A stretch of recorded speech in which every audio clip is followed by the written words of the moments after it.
Fala pessoal, bom dia, boa tarde, boa noite a todo mundo que nos acompanha. Estamos aqui mais uma semana, né? Uma semana aí um pouco mais tensa, principalmente pelas condições climáticas que atingiram o sul do país. A gente está no Rio Grande do Sul passando por uma grande tragédia humanitária nesses últimos dias, uma situação que ainda não está completamente resolvida, e que é difícil ainda medir as consequências de maneira geral, né?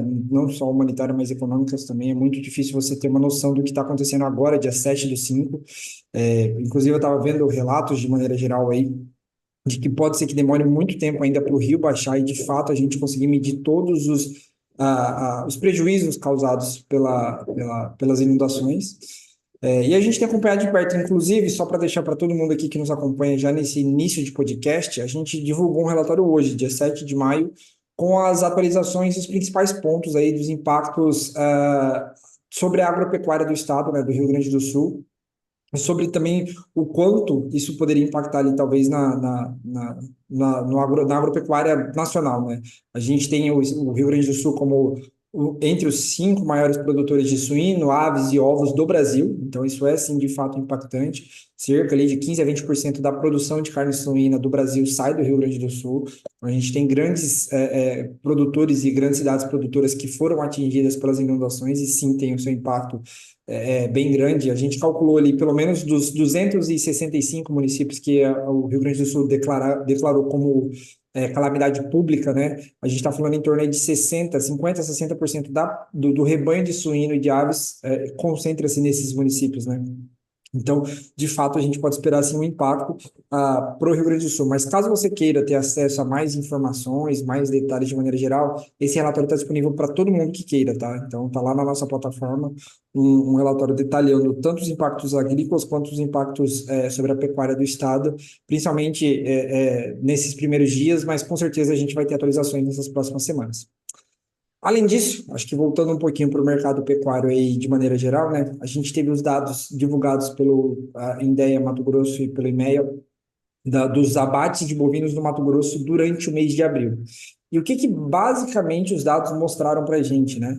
De novo, é até recorrente falar, mas Mato Grosso abateu o recorde de animais durante o mês de abril, para o mês de abril, mas não só para o mês de abril, para toda a história. Foram 619 mil animais abatidos no Mato Grosso durante o mês de abril de 2024, 38% a mais do que foi em abril de 2023. Então, a gente teve, sim, de fato, um recorde histórico para o abate de bovinos do Mato Grosso, muito guiado pelas fêmeas. Foram 344 mil fêmeas abatidas no Mato Grosso, o maior volume da história de fêmeas. E quando a gente olha o acumulado de janeiro a abril, para os bovinos abatidos no Mato Grosso, a gente está falando de 2,39 milhões de cabeças.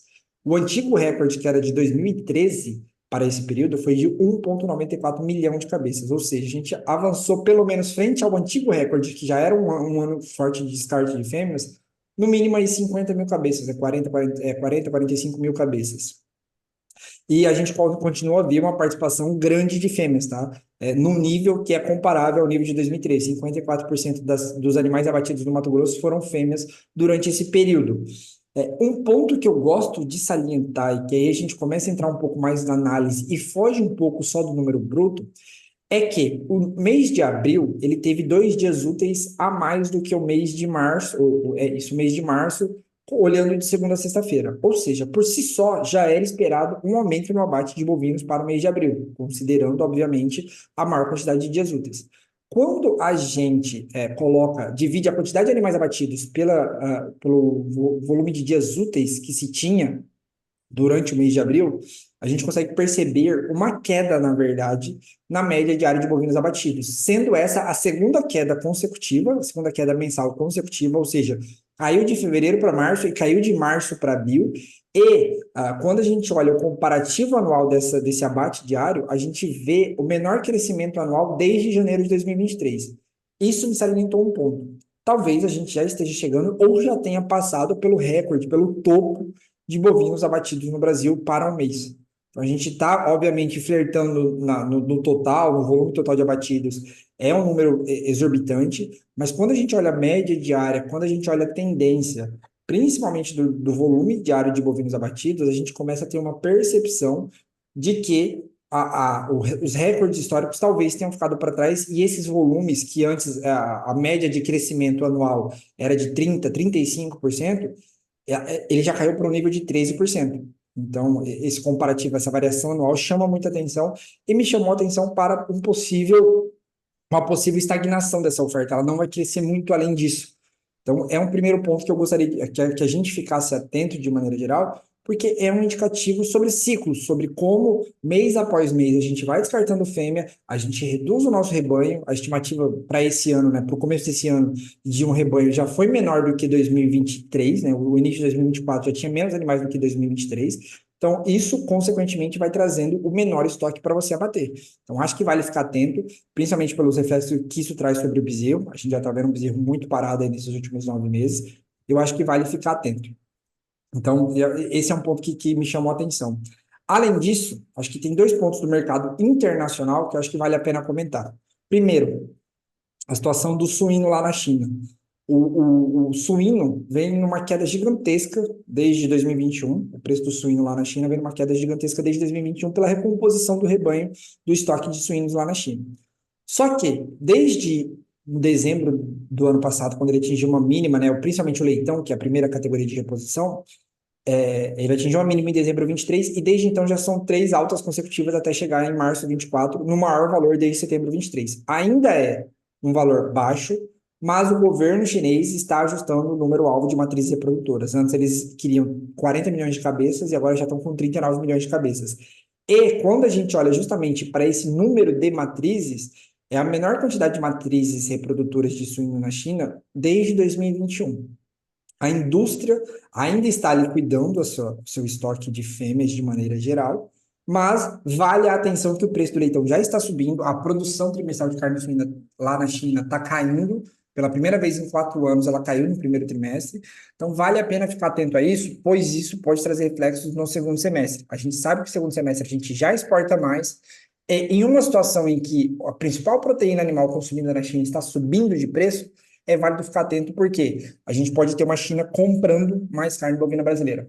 E um outro ponto, que aí já é uma opinião mais salientada no burburinho que eu tenho visto, é que eu particularmente estou achando que a gente vai liberar o mercado japonês aí nesses próximos 12 meses. E aí eu referendo essa opinião baseado no fato de que o governo brasileiro encaminhou para a Organização Mundial de Saúde Animal o pedido de se tornar livre de aftosa sem vacinação, né? A gente já é reconhecido nacionalmente pelo próprio governo e a gente mandou isso para a ONSA, se eu não me engano, no início desse mês de maio.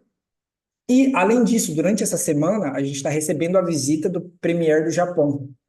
E o Lula, né, o presidente do Brasil, falou que queria pedir para que o Japão liberasse a abertura de carne bovina brasileira para ser importada, né, exportada para o Japão. E por que é importante isso? Eu acho que uma batalha muito do governo brasileiro era justamente liberar o mercado japonês e sul-coreano para as exportações de carne bovina brasileira. O Brasil é um dos grandes produtores de carne bovina do mundo que não acessa, um dos poucos aí que não acessa, dos grandes produtores que não acessam o mercado de carne bovina lá no Japão. E são, obviamente, o terceiro e o quarto maior importadores de carne bovina do mundo. Então, acessar esse mercado seria, de fato, de suma importância.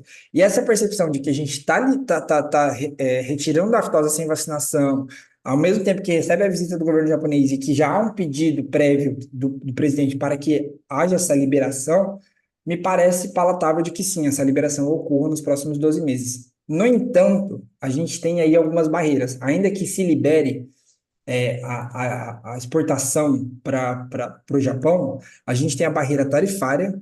O Japão tem acordos comerciais com nações transpacíficas, com a Austrália, com os Estados Unidos, com o México, com o Chile, com a União Europeia, Reino Unido, enfim, com outros países tem acordos comerciais que pelo menos reduzem a tarifa, o imposto tarifário em mais de 50%. Então, tem esse primeiro impacto aí, que é a tarifa, né? A gente libera o país, mas a gente vai competir não numa zona de igualdade com o segundo maior exportador do mundo, que é a Austrália.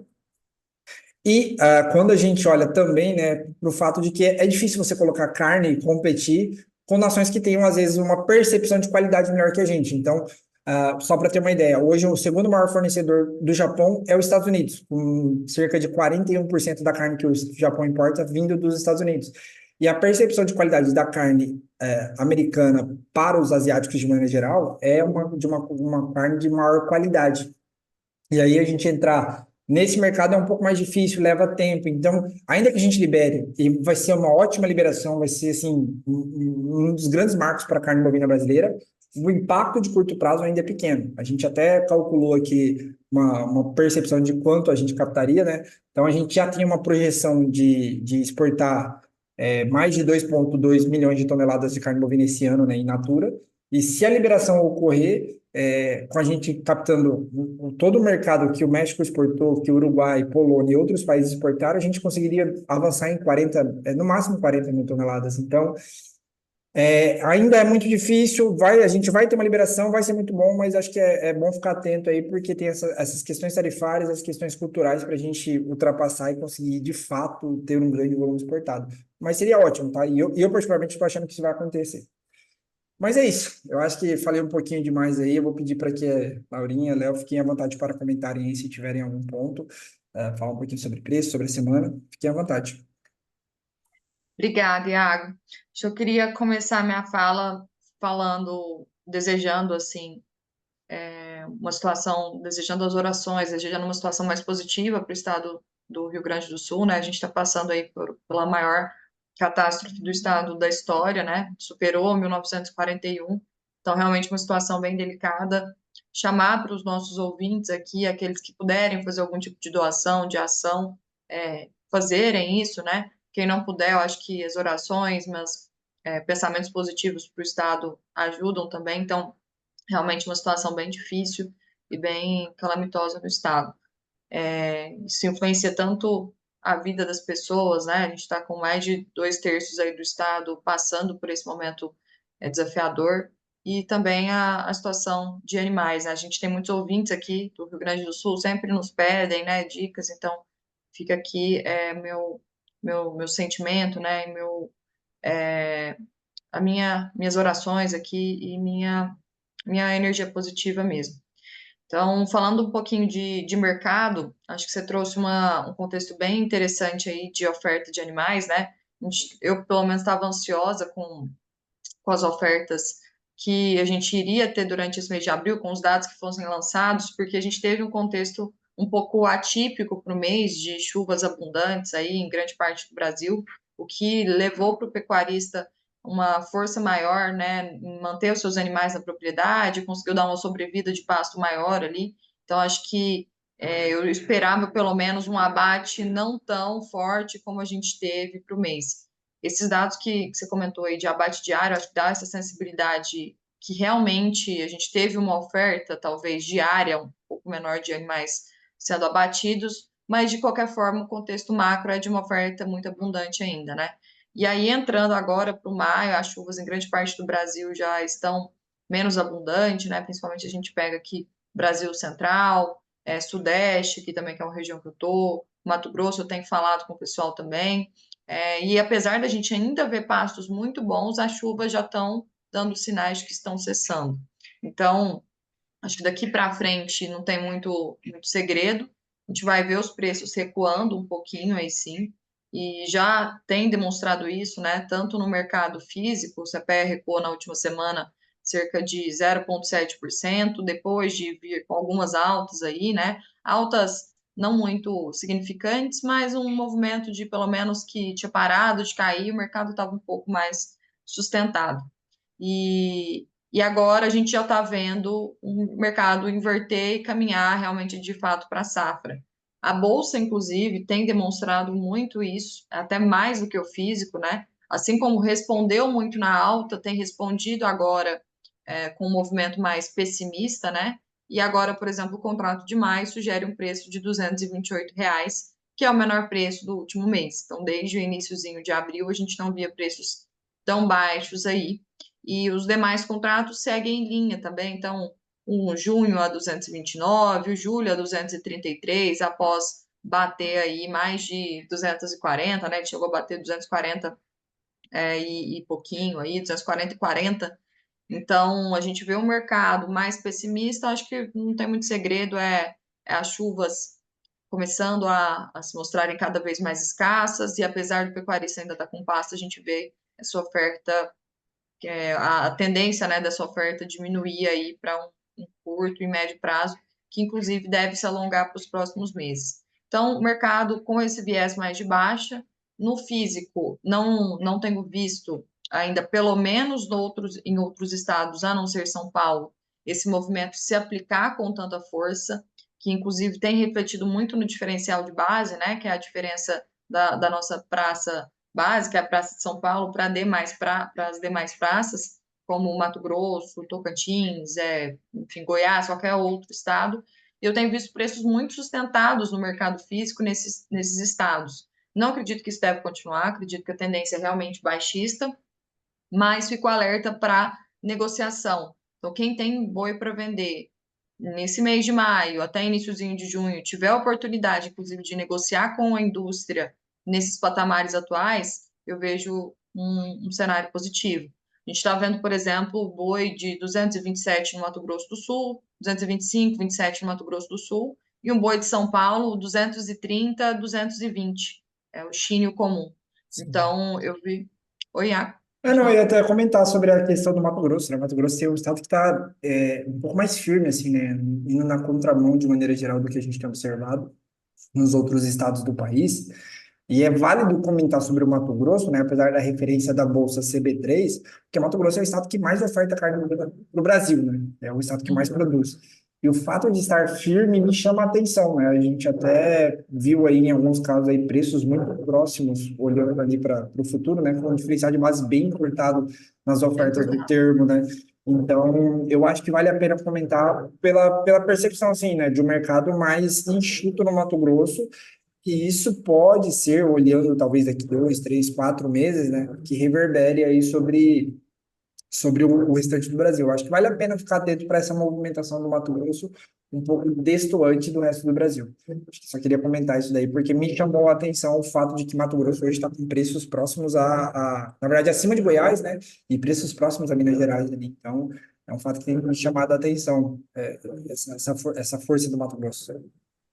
Não, e muito próximos a São Paulo, inclusive, né? Teve cliente nosso aqui que vendeu boi em São Paulo a 230, o boi China, e outros no Mato Grosso venderam a 225. Então, 2% de diferencial de base, basicamente, né? Sim, sim. Muito curto. O histórico fala para a gente num diferencial de 12%. Exato.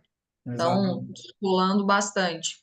E eu acho que esse ano está sendo um ano, um dos pontos, inclusive, que a indústria está conseguindo pagar mais para o pecuarista, mesmo em um contexto de carcaça casada em preços mais baixos e tudo, né? Mas a gente está vendo aí, e oferta muito abundante, tanto que as escalas não deixam mentir, a gente está vendo as escalas na média Brasil basicamente não recuaram em nenhum momento de 9 dias úteis nesse ano, está tudo na casa de 9, 10 dias, mas para recuar abaixo disso está muito difícil. Então, isso representa para nós essa oferta abundante de animais que a gente está tendo e que são confirmadas mês após mês, após os dados serem divulgados. Mas mesmo assim, a gente vê os frigoríficos, por exemplo, pagando um pouquinho a mais para o pecuarista. Então, regiões que eu estava vendo negócio no Mato Grosso a 215, agora vejo negócio a 225. É preço balcão? Não, mas vi negócios concretos saindo, não é rádio peão, é negócio concreto saindo a 225. Isso porque o spread da indústria está mais positivo. Então, acho que esse está sendo um ano de que preços bons para nós pecuaristas, né? Para os pecuaristas não. Acredito que preços bons nem para o criador, enfim, os preços, categoria preços, né?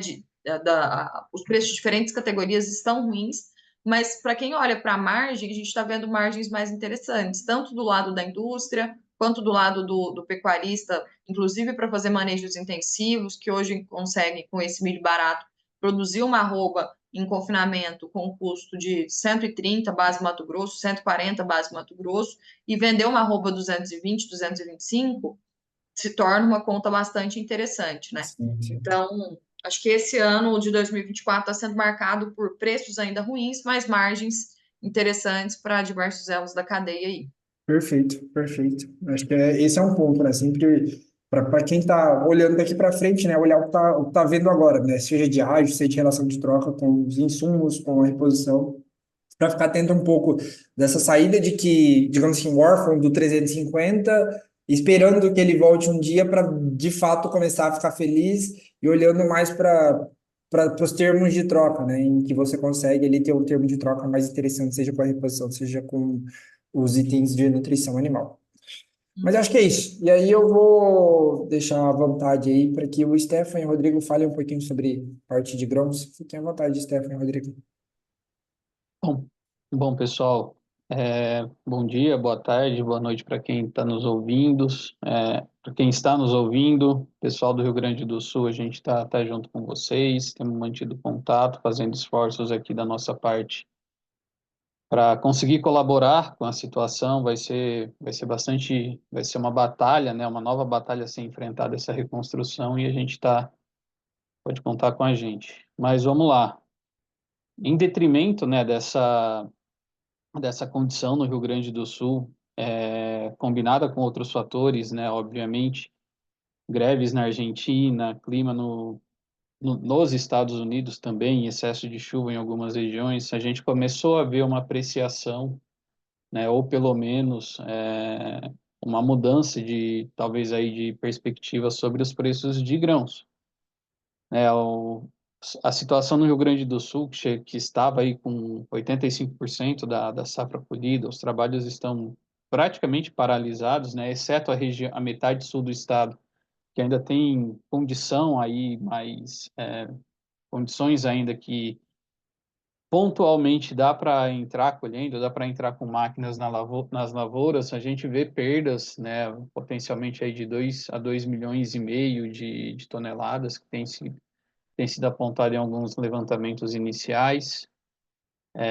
Isso vai reverberar com certeza sobre novos números da safra brasileira aí de soja, que deve ficar, né, numa percepção ainda, números próximos a 150 milhões de toneladas, né? Ainda é um número confortável de oferta a nível global. Para o milho, a colheita do milho primeira safra no estado estava já na reta final, faltando aí aproximadamente 15%. Vai ter perdas também.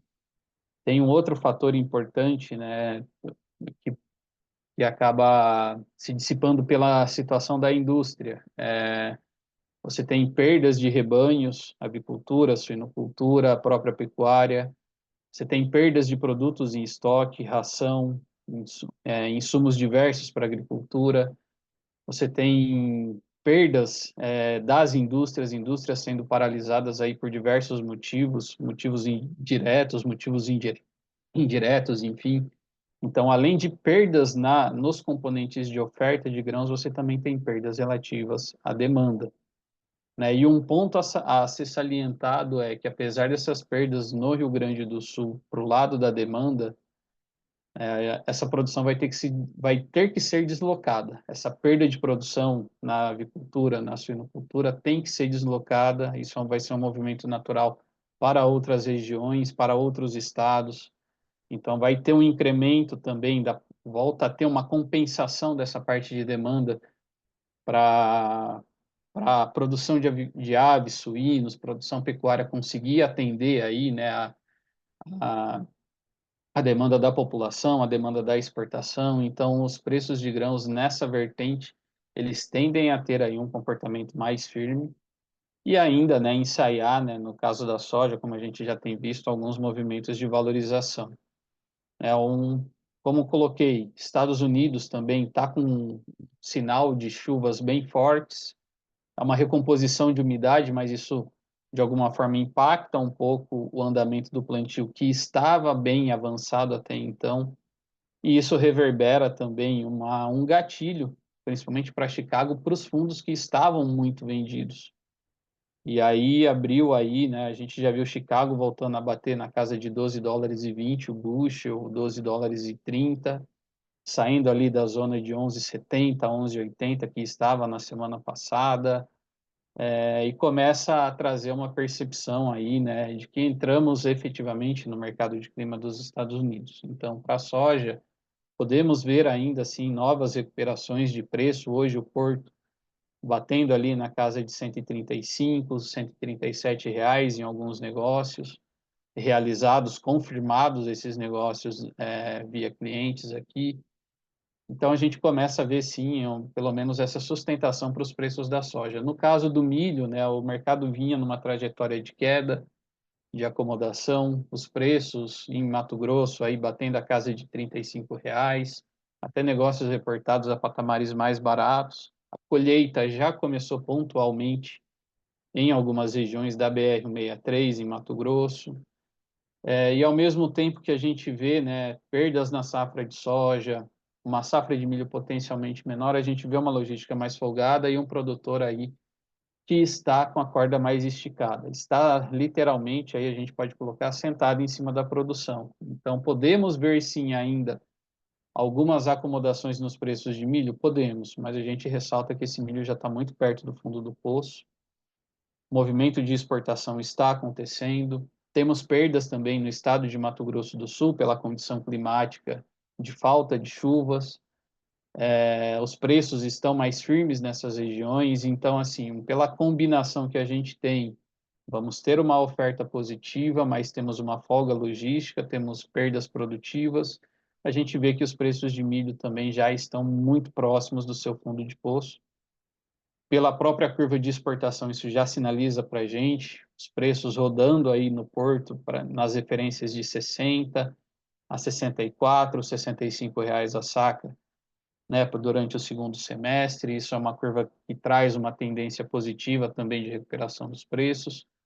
E para o agricultor, né, que olha para B3, às vezes alguns movimentos, aí o preço do milho voltando a casa de 63, 64, 65, começa a ser interessante aí às vezes olhar alguma oportunidade para a rede de venda, o preço, se alguém está olhando milho primeira safra para o ano que vem, em produção, mercado batendo a casa de R$ 70, oportunidade de também de venda, mas para o comprador de milho, né, a gente já vinha reforçando aí, pelo menos nas últimas 3, 4 semanas, que o momento de B3 era ótimo, as questões de relação de troca entre boi e milho também eram satisfatórias. Não estamos falando que o melhor momento já passou, podemos ver correções de B3, o mercado físico talvez ainda se acomodar, mas momentos interessantes. E também destacar aí os demais ingredientes de nutrição também que vem numa vertente aí de estabilidade ou de acomodação pelo cenário de oferta que vem se desenhando para o algodão,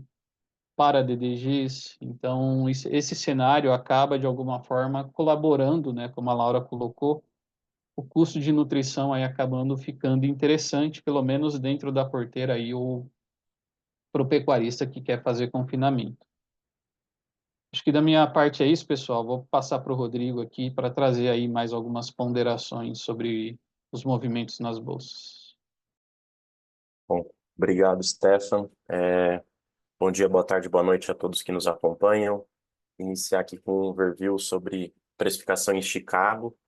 Na última semana nós tivemos feriado aqui no Brasil e em outros países, né, Dia do Trabalho, porém nós tivemos um funcionamento normal da Bolsa de Chicago na quarta-feira, dia 1º, e no retorno, vamos assim dizer, pós-feriado aqui no Brasil, nós observamos um repique de preços, né, um movimento ascendente dos preços em Chicago, que teve continuidade neste início de semana. Então, podemos dizer sim, analisando o gráfico de preços, que a tendência de curto prazo ela foi revertida para alta, tanto analisando os contratos aí mais ativos de milho futuro, né, na CBOT, quanto os contratos mais ativos de soja, grão futuros também.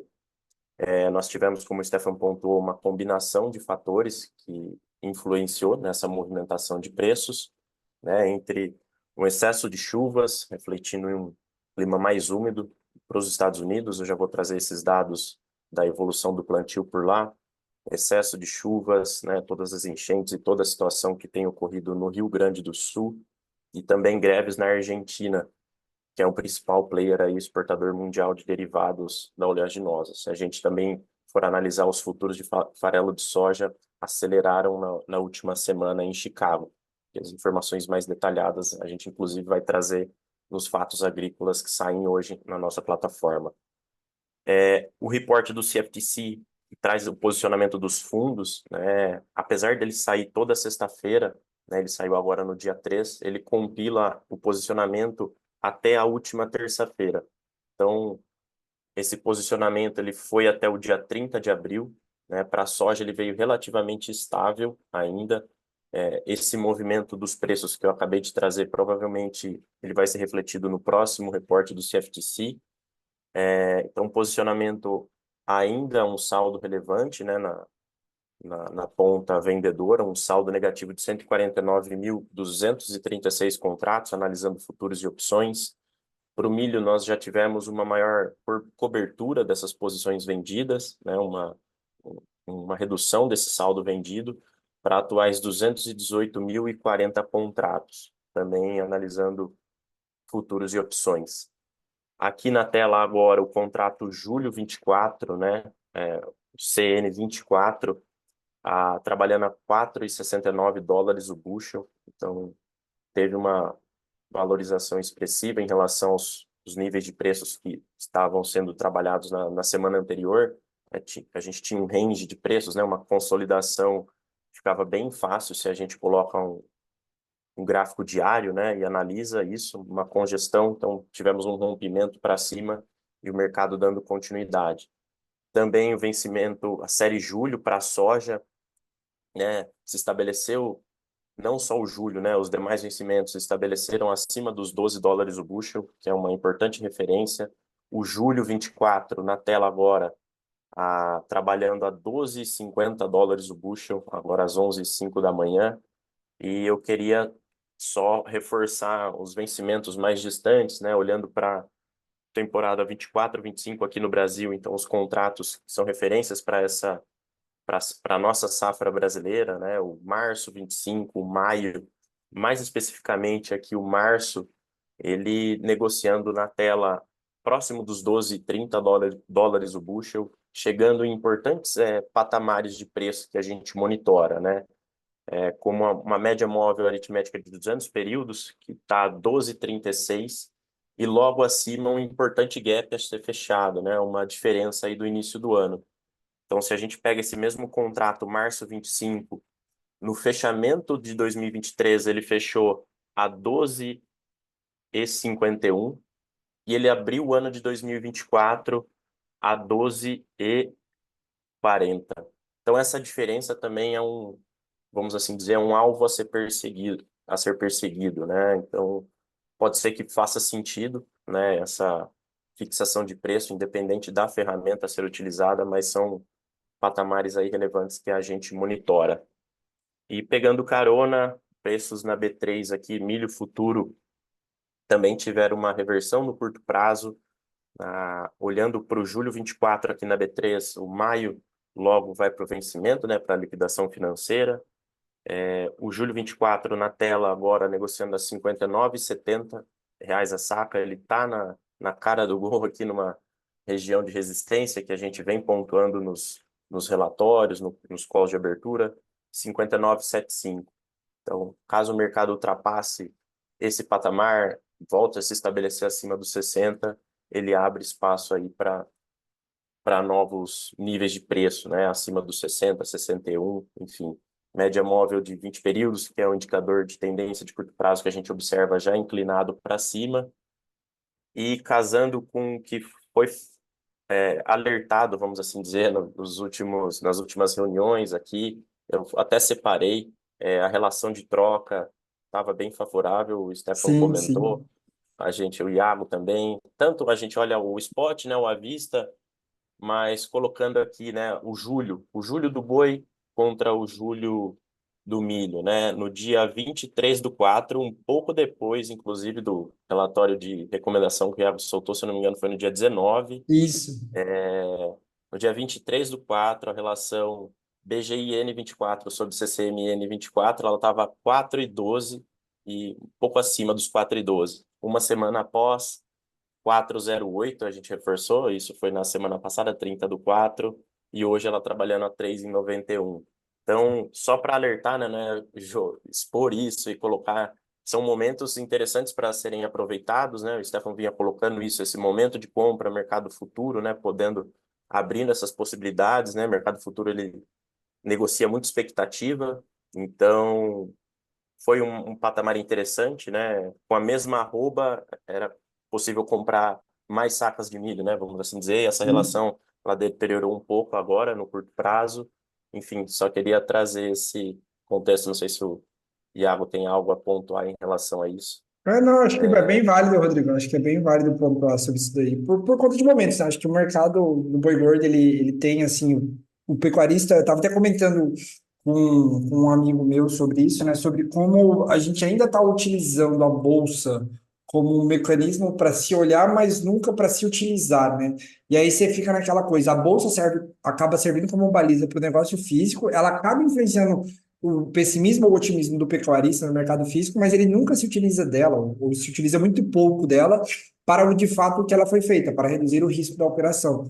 Então, eu acho que é importante para que o pecuarista fique de olho nessas oportunidades que acabam surgindo, né? São justamente oportunidades. Quando a gente trabalha num nível acima da média histórica, acima da média dos últimos 10 anos, acima da média dos últimos 5 anos, é um nível que você deve se questionar como produtor se vale a pena ou não comprar, né? Então, o alerta que a gente trouxe foi justamente para esse momento, que naquele específico dia estava bom, permaneceu assim por mais uma semana e a gente está vendo o que está acontecendo agora.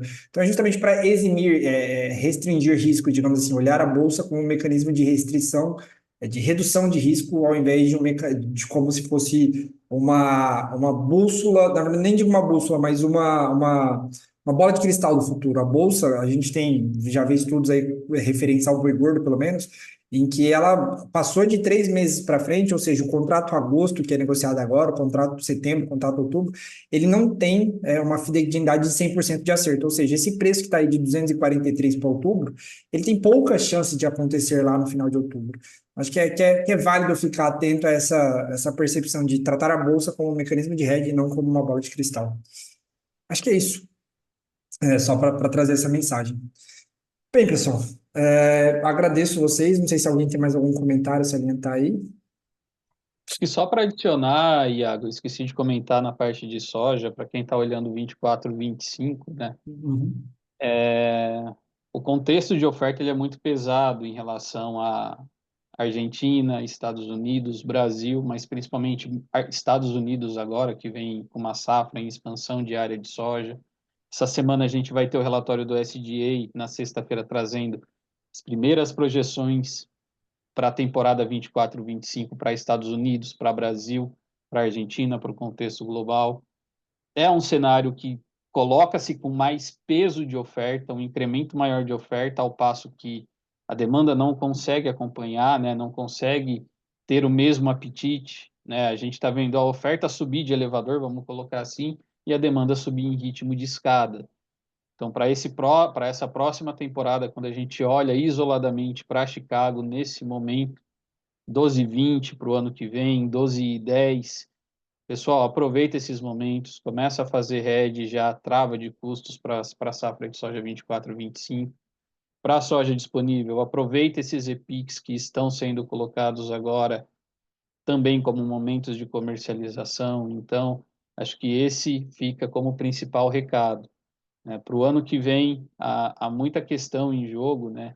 O próprio contexto de oferta, mas também temos aí questões de eleições, questões políticas, principalmente olhando para Estados Unidos, que já vem sendo colocado tanto no governo Biden quanto no governo Trump, a questão de taxar exportações para a China. Isso, quando a gente olha no retrovisor para 2018, que foi o ano de guerra comercial, a gente viu Chicago operar em patamares ali abaixo de $9 por bushel. Então, isso traz uma diferença significativa na formação de preços aqui no Brasil. Então, pessoal, atenção para esses EPICs. Não é tendência, é mais visto como oportunidade na nossa percepção aqui da Agrifato. E isso vai estar nos nossos relatórios. Show de bola, Stefan. É isso. Gostaria de mais uma vez de agradecer a todo mundo, Stefan, Léo, Laura, Rodrigo, pela presença.